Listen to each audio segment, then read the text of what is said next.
Disons que depuis la crise alimentaire de 2008, il y a un phénomène qui est nouveau, en tout cas dans son aspect, c'est qu'il y a des achats de terres de plus en plus massifs par des firmes transnationales qui n'ont rien à voir avec le secteur de l'agroalimentaire. Il y avait déjà du commerce des terres auparavant, depuis des années, mais là ça devient clairement un objectif financier pour des firmes transnationales qui ne sont pas obligatoirement actives dans l'agroalimentaire. Celle qui a fait le plus parler d'elle, c'est la Coréenne du Sud, Daewoo, puisqu'elle a quand même entraîné une chute d'un président à Madagascar. Et donc c'est un phénomène qui provient directement de cette crise alimentaire. Bon, la Corée du Sud, c'est un bel exemple de pays qui importe environ 60% de son alimentation.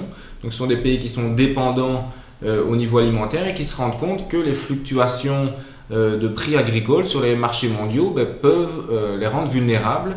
Et donc ils se disent qu'il vaut mieux prévoir l'avenir en accaparant, en achetant des terres qui ne sont pas cultivées, des terres arables, dans les pays plus pauvres, bon, essentiellement en Afrique subsaharienne, mais pas uniquement, y compris d'ailleurs dans des pays comme l'Ukraine ou la Russie, qui ont aussi de grandes surfaces à cultiver, mais aussi dans certains pays asiatiques, je pense à l'Indonésie ou aux Philippines.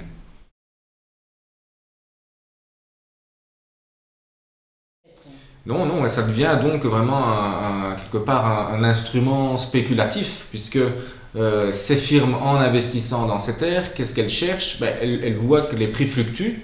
Elles se disent aussi que les prix vont sans doute augmenter du fait qu'il y a toute une série de pays émergents qui consomment de plus en plus de viande, donc il y a besoin de plus en plus de céréales, et qu'au même moment on constate qu'il y a une disparition d'environ 100 000 km² de terres arables chaque année. Pourquoi? Parce qu'il y a toute une série de phénomènes, dégradation environnementale, urbanisation et ainsi de suite, qui font que les terres arables diminuent. Donc on a ce phénomène à la fois de besoins alimentaires croissants, mais de terres arables qui diminuent. Donc on se dit, ça va créer une sous-production, donc une hausse des prix. Donc quelque part aussi, c'est une manière de spéculer sur une augmentation des prix futurs. Ce qu'ils peuvent faire, c'est refuser de vendre les terres, mais évidemment, les tentations sont grandes. D'abord du fait que ces firmes, elles offrent de l'argent, et parfois beaucoup d'argent, à court terme, à des gouvernements qui en ont peu et qui sortent d'une crise alimentaire et qui sortent d'une crise financière, d'une crise économique.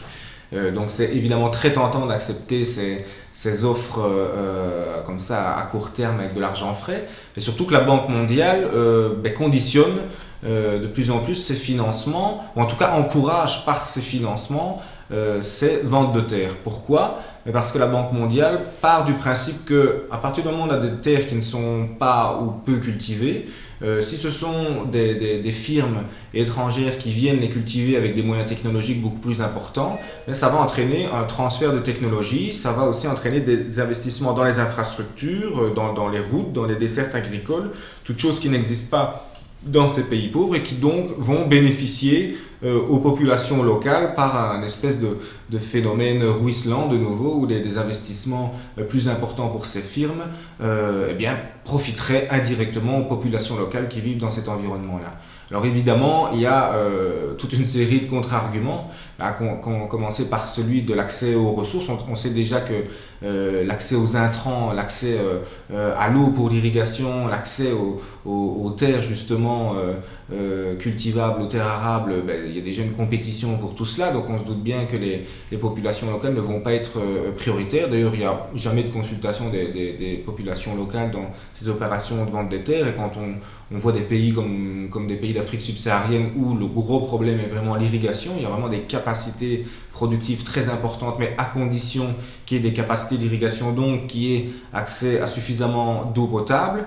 On se doute bien qu'il va y avoir une concurrence acharnée entre ces firmes qui vont arriver avec des modèles agricoles industriels, donc consommateurs de beaucoup d'eau, par rapport à cette agriculture familiale à peine mécanisée des familles rurales d'Afrique subsaharienne. Alors quand on sait en plus que les changements climatiques entraînent des problèmes d'accès à l'eau encore plus importants, puisque le réchauffement plus la diminution des précipitations entraîne un problème d'accès à l'eau.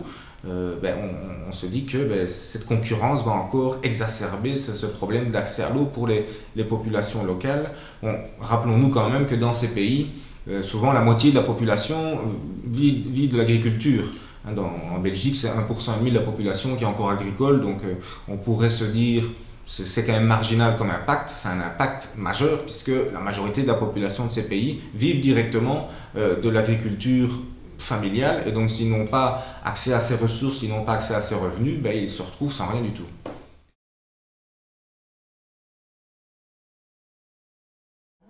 Ben donc, c'est clair que le marché agricole est devenu une niche comme une autre pour les marchés financiers internationaux. Déjà, la crise alimentaire elle-même a été exacerbée par la spéculation financière. Ce n'est pas un hasard si en 2007, les marchés immobiliers, les marchés financiers aux États-Unis ont commencé à brutalement s'effondrer. Ça s'est répercuté en Europe et ailleurs dans le monde. Et c'est à ce moment-là qu'on a vu tous ces spéculateurs considérer les matières premières agricoles comme des valeurs refuges.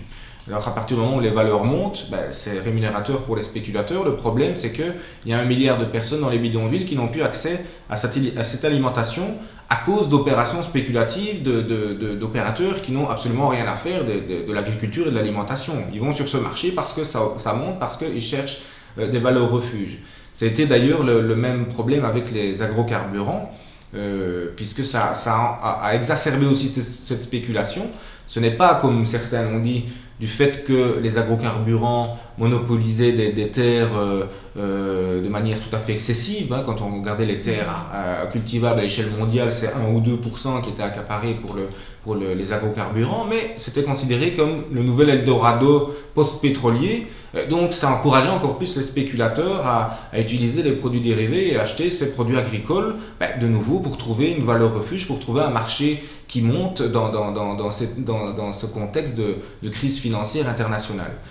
Alors c'est clair qu'on se rend compte que ces marchés sont très étroits, c'est-à-dire que les intervenants qui achètent des céréales, du riz, etc., tous les produits agricoles, ils sont assez peu nombreux, et que quand des spéculateurs arrivent massivement, ça déréglemente complètement tout ce marché. C'est-à-dire que si tout le monde commence à acheter des actifs agricoles, ils vont augmenter très rapidement, mais si on se met à les vendre, ces marchés vont s'effondrer. Et donc, ce qui fait que à la fois producteurs et consommateurs du Nord et du Sud deviennent un peu les variables des opérations d'achat et de vente des spéculateurs financiers qui donc élargissent leur portefeuille d'actifs et donc utilisent le marché agricole comme un marché, comme un autre, et même comme un marché porteur, surtout du fait que, vu l'offre et la demande, vu la disparition progressive des terres arables, de la demande croissante dans les pays émergents, on se dit que ça va entraîner des augmentations de prix.